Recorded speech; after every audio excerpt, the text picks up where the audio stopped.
I don't want it to look too much like a photograph. Sometimes I just finished one here, and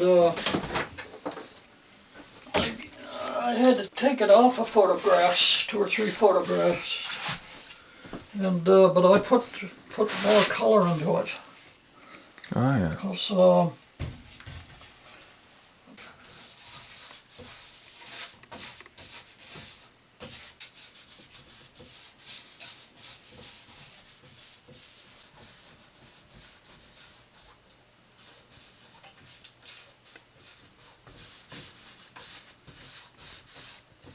the first Lewis to come here, he come from New York, and he left. He had to leave on account there was a war between the United States and England there.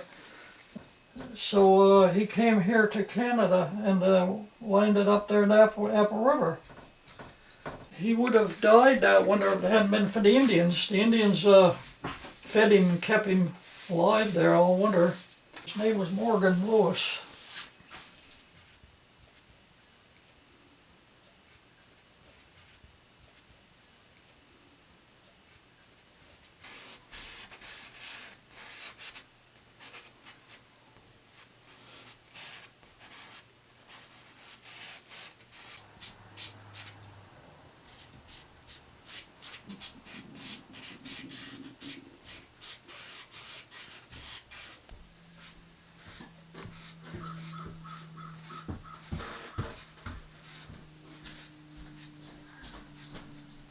And we just got down below Hampton ways, and the wind come out of the northwest just a howling. About 25 miles an hour right out the northwest. Mm-hmm. And it started getting rough. And by that time he was drunk. He had some alcohol with him, and he used to drink a lot, and then he had fits too. He would pass out and have these fits when he got drunk. So he was laying up alongside the engine box drunk, so I swung her back around and headed up the shore. I was going to head back home. And in fact, he was still conscious when they told me to turn around, I guess. And boy, before we get up here, she was getting rough. The foam was, you could see the foam was that deep along the shore. Yeah. And right just below the wharf, there's a big rip.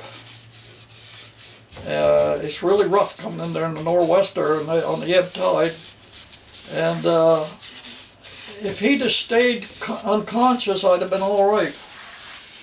Because I was just coming along slow, you know, running along slow.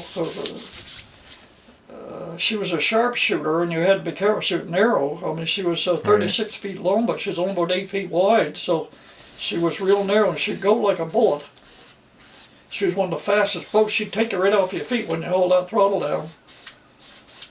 And if he didn't come to, just when we was right in that rip heading in for the wharf, and the sea's piling up there, I was going to say 12, 15 feet high, and running on them, you don't dare run straight on the sea because you have to kind of hold them sideways, because they'll go so fast that the bow will go right down, right, yeah, and the water will boil right up.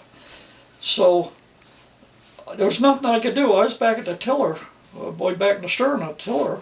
Mm-hmm. He reached up and grabbed the throttle and hauled it wide open. He looked up and seen the wharf. When he did, he hauled the throttle. I don't know why on earth he done that. Of course, he was drunk. But boys, I was thinking, how am I going to get around that wharf? Because you don't dare with them big seas running up, hitting the wharf, and then washing back. But I just caught it right. When I went in, I was just lucky. A sea had run up the wharf, and then it caught me and shoved me back so I wouldn't hit the wharf. Because I had to keep close to the wharf. I knew if I got too far from it, I'd land onto the rocks over there. So, some kind of a miracle, I get in around the end of that wharf, and I went right up alongside the wharf, and there was a flat up there, mud flat, and right out onto that mud flat. Now she was 36 feet long, and she rode onto it on that mud flat. That's how fast we were going. The whole length of her, so you could walk around behind her.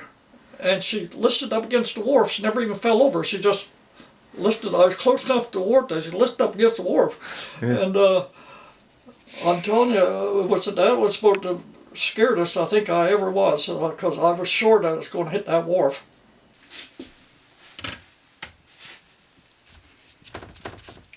Just do a little blacksmithing too.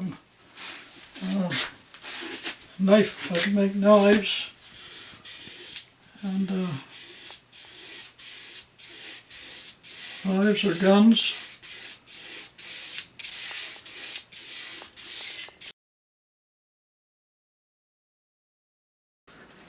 When you get old, sometimes you make mistakes.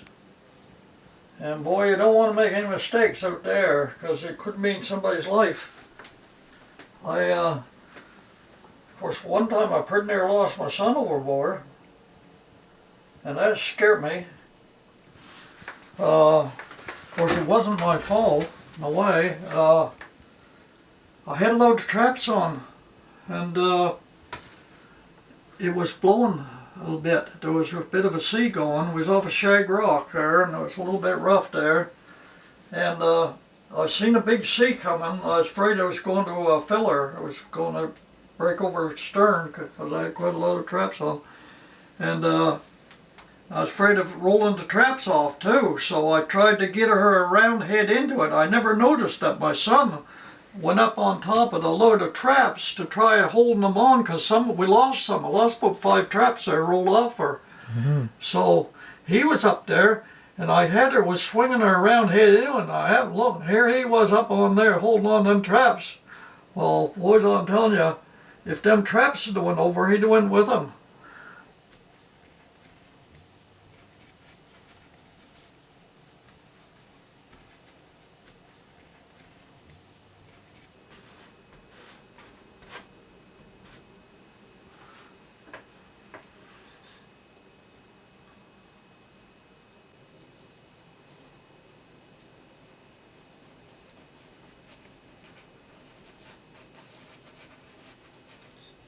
It was your father who was 12 when he started? Yeah, 12 Wow. years old.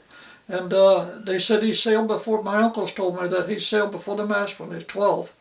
Now, normally kids that young never sail before the mast, because that meant you was in the forecastle, and if you was in the forecastle, you had to go aloft. When the call come to go aloft, you had to go. So he went to sea until the sailing ships left. He went on the steamers for a while, but he didn't like it on the steamers that good, so he went to Halifax and got a job and worked up there till he was over age. He must have been close to 80. So, but he was they laid him off after that. They couldn't, I guess they wouldn't allow to keep him on account of, getting hurt or something.